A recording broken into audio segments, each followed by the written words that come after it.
I've often wondered what Paul really saw on that Damascus road when he prayed 4 simple words, "Who art thou, Lord?" If you read it straight off, it means nothing. Who art thou, Lord? But suppose you can read it this way, who art thou, Lord?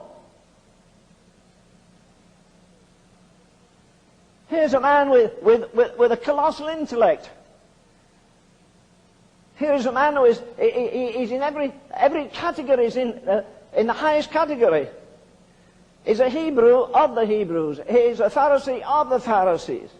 He's of the tribe of Benjamin. He's of the seed of Abraham. He had fulfilled the law. He says concerning the law, it was blameless. And yet he's going down that Damascus road, breathing out threatenings with a heart full of fire and hatred. You talk about a miracle of the grace of God. That man had murdered people, as he says in the 26th of Acts. He tore families apart. He chased them off into strange cities. And that very man whose body, whose brain was filled with theology and his heart was filled with hatred, wrote the most amazing hymn, the most amazing poem on love that was ever written. Though I speak with the tongues of men and of angels, and have no love, I'm a sounding brass or a tingling cymbal. And if I give my body to be burned, which he was prepared to do on the Damascus road, do you know, I think, I'll ask him in eternity, I think suddenly when he fell off his horse there I'm sure there was a horse rider in front of him to protect him and a man behind, and one to the right, one to the left. A man of his class would never walk all the way to Damascus. And suddenly he's pitched off his horse. You say, were there only 4 people there? No. You say there was a man riding in front? Yes, one behind, one to the right, one to the left. Were they the only witnesses? Maybe on earth. I want to tell you, I believe every demon in hell was looking down on that man at that moment. I believe every angel in heaven was looking down. The demons, because he was their best advocate on earth. He was fearless, he regarded nobody. He had some letters in his pocket saying he could put to death anybody that he wanted. And then suddenly Jesus came into his life.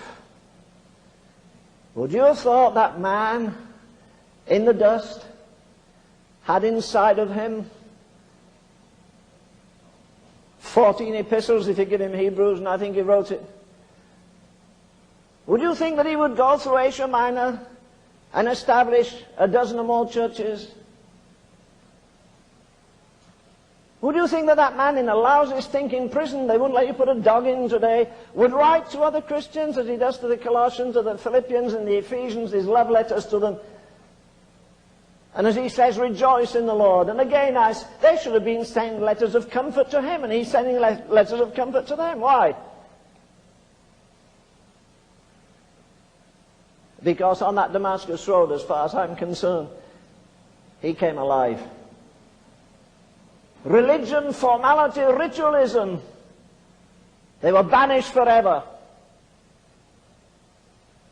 And then after that experience, he was shut away in the quietness. Maybe that's why God's brought some of you around here, so you can get alone under a tree somewhere and talk to God and find out where he wants you to go. And he had 3.5 years in the wilderness. Then he's caught up into the 3rd heaven. And then he sets out on that amazing pilgrimage. And as far as I'm concerned, he explains it all when he said, I'm crucified with Christ, nevertheless I live. And yet not I, but Christ liveth in me. And the life which I now live here in the flesh, I